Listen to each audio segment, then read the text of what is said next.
Suddenly we hear this is the worst drought in 100-year history. This is the driest year on record. And we heard the Metropolitan Water District say they only have 16 months of water reserves left. So suddenly it sounds like this drought is serious business. It's not business as normal. If you were a farmer in the Central Valley, you would absolutely know we're in the middle of this horrendous drought. Even though the urban areas haven't been particularly hit hard yet, the farmers see their trees dying, they see their any perennial crop is potentially at risk. And not only that, they're pumping down the groundwater in the Central Valley. They're really desperate.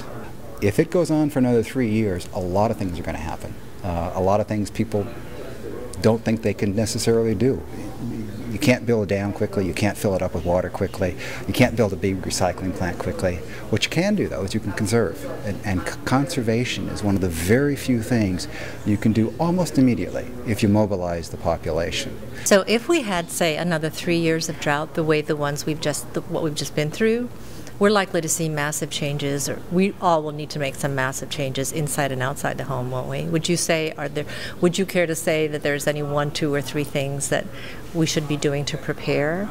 The single most effective water conservation measure that homes can do is to change out their landscape. Go with, it's either called xeriscape or native landscaping, but something that more closely represents what nature wanted here in the first place. Every home can do what's called laundry landscape, where you take the flow out of your washing machine, route it to your trees and your bushes, and no harm at all, and it's just recently been approved by the state, so you don't have to get any permits to do that. Wonderful. Do you care to go on the record and give any predictions? Is there any way of predicting how long this drought will go? Well, as a civil engineer, that kind of uncertainty keeps me in business. Nobody knows. But because of the way the hydrologic cycle works, someday it's going to flip back again, and that can happen within weeks, maybe even days. And it's going to start raining, and then we're going to have floods. So no matter how much we're preoccupied with it being dry and trying to stretch out the water use, we've got to be ready for when the cycle shifts and it gets wet again and the floods start.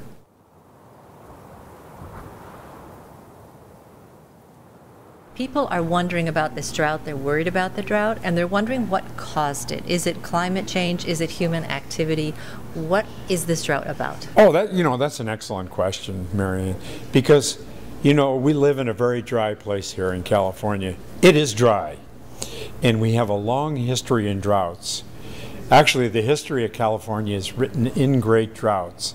Some last 5 years, some last 30 years. And I contend we're actually into the 17th year of a perfectly natural drought. All right. Of course, what has changed dramatically and what makes it so much more painful this time around is that since 1950, the population of California has quadrupled. All right. The structure and the size of California's economy has totally changed. It's exploded. And so there are more of us using more water. And so we're all feeling the pain. But on the other hand, the good news is that we should have seen this drought coming. Right? Because drought doesn't mean zero water. It doesn't even mean 50% of normal in terms of snowpack and rain. It's more like 10 to 20%. And that should have been manageable. All right? If we had cared for our groundwater basins and put away water for not a rainy day, a dry day, all right, we'd be in good shape now. We wouldn't be talking water rationing. So in many ways, the drought is not really the problem. The problem here in Southern California is a water management problem, all right? We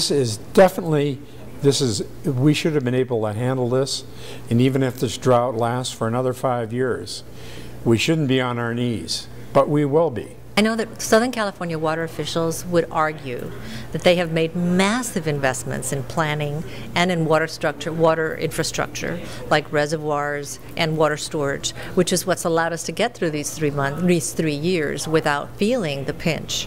But if we went ahead now, and they're saying that there's 16 months left of water supply, that it could get very scary. If you don't know anything about history, you don't know anything. Droughts in California are always longer than 3 years. There are droughts that are 30 years. Sometimes droughts last for 15 years, but they certainly always last more than 3 years. All right. So eventually you're going to get into a drought. All right. And then you also have to plan for all the tremendous growth that has happened. Not only has the population of California quadrupled, the amount of agriculture has increased by 50%. All right.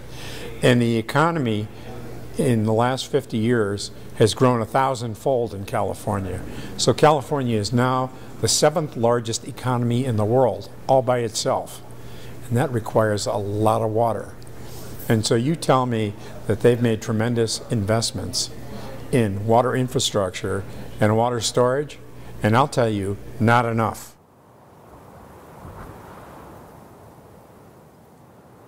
Have you seen an increase in fires these last few years?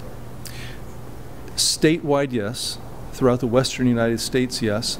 In Glendale specifically, we've had a few incidents, but nothing where it's alarming.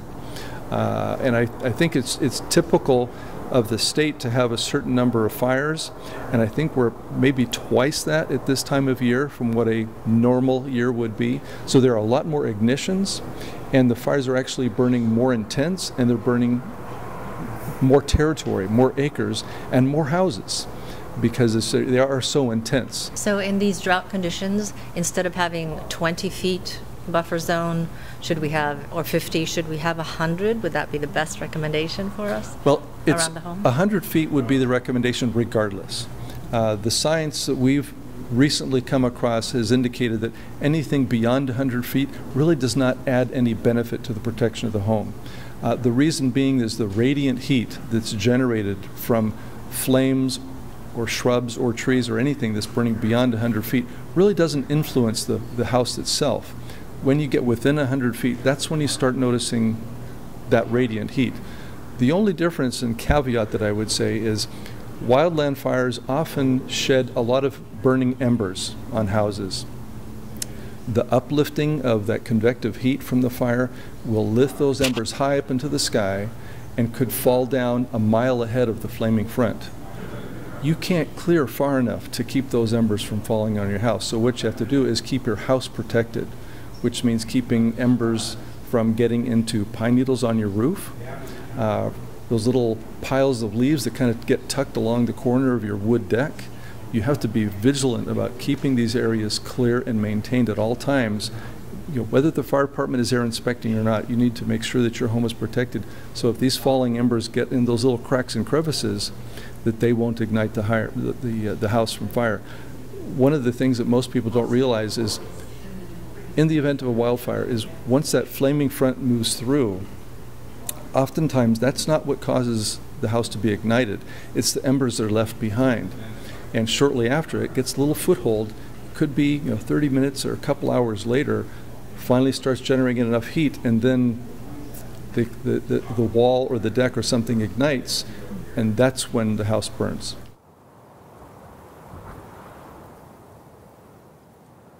So, Nan, I think when people think of drought-tolerant landscapes, immediately they think Phoenix, they think cactus, they think rock gardens.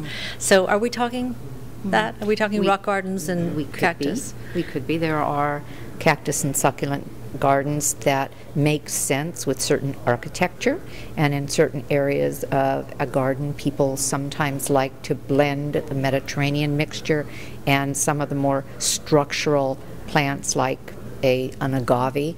But really we're talking about what we call a Mediterranean mixture of plants, Southern California friendly, not just California native. In terms of water supply, why are they a desirable plant palette for us? They are native to areas that are very dry and that can go through a week, 2 weeks, 3 weeks without irrigation, that are habitat plants. A number of them are the plants that will pull in what we want in our gardens. Besides the texture and the color of the plant, we want what I have always called air action. We want beneficial insects, we want hummingbirds, we want butterflies, we want bees. The bees are necessary for pollination of our citrus and a lot of our agriculture. And so these plants make sense because they save water, because they're beautiful, because they add color to the garden, and they are habitat plants.